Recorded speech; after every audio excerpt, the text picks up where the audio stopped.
Hello guys, good morning. Have a nice day. Nandito na naman tayo sa panibagong vlog na naman tayo. Nandito tayo sa Cliente ngayon. May chine-check tayong package unit na carrier Central. Ayan guys.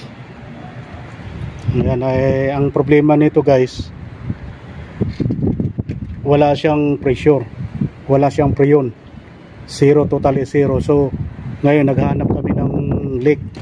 Ngayon kinargahan ko na ng pressure kaya 450 psi. So hanapin natin yung leak, kung saan natin hanapin. Sana mahuli natin.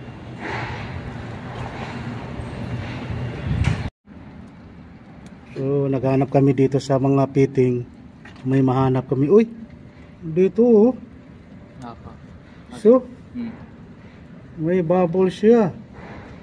Ayun, lakas oh. Ayun, ang pressure natin na 425. Nilagyan ko ng pressure na nitrogen. Ang pressure natin 425. So konti maliit naman yung ano niya bumaba, hindi naman agad-agad. So may nakita tayong bubbles dito. So yun ang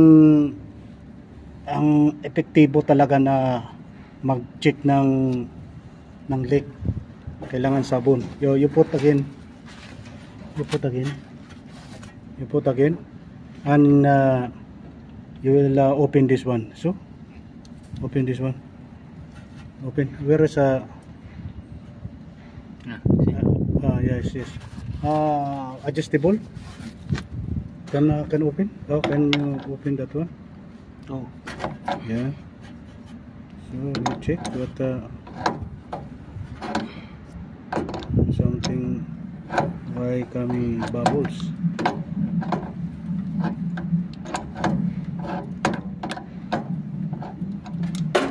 Oh. Careful ah. You put sabon. You put sabon. Yes, have a leak guys oh.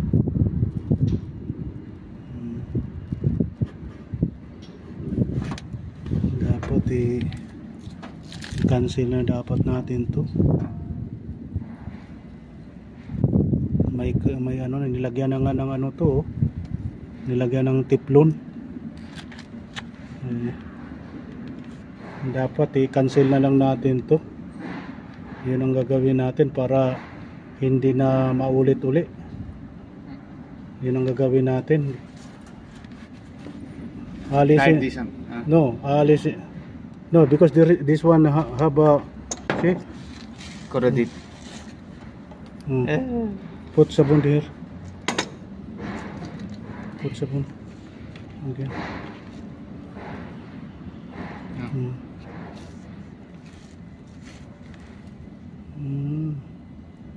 So better this one will remove and changing. Problema natin. Ayun, nahuli natin yung leaking guys. So anong gagawin natin para nito? Try natin na gagalawin.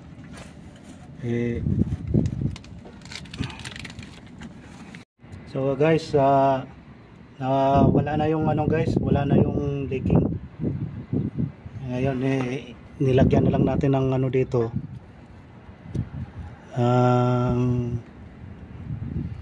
Nilagyan na lang natin ng teflon. Tapos nilagyan natin ng teflon. May thread kasi ito siya Ngayon ina-adjust ko. Tapos nawala na siya. Okay na, wala nang leak. Ano, wala na oh. Wala na siya. Okay na. Ngayon ang gagawin namin, linisan na namin to, yung unit. Tapos nang linis namin, i-release ko na yung pressure. Tapos iba-vacuum ko na. Okay guys, ginabacuum na natin yung ano, yung unit. Ayan na. Para mamaya kakargahan natin to. Kailangan na aabot siya talaga siya ng 30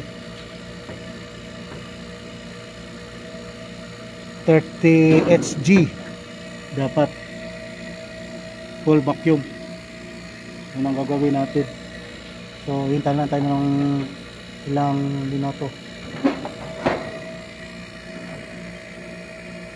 So ito rin, nilinisan rin namin para pag ano natin, para pag charge natin ng Freon, okay ang condition. So cover, all cover, return all cover, and after we will charge the gas.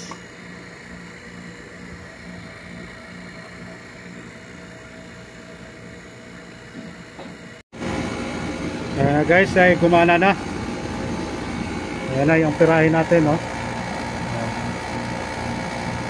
10.3 energize ng contactor. Ngayon ang karga natin, check natin karga. Ayan, ano na, 45 na. Okay na yan. Konting ano na lang. Ayan, okay na to.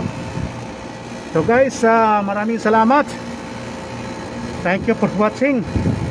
Hanggang dito na lang. At don't forget to subscribe my YouTube channel. At pindutin ang notification bell para updated kayo sa mga bago kong upload. Okay guys, thank you and God bless.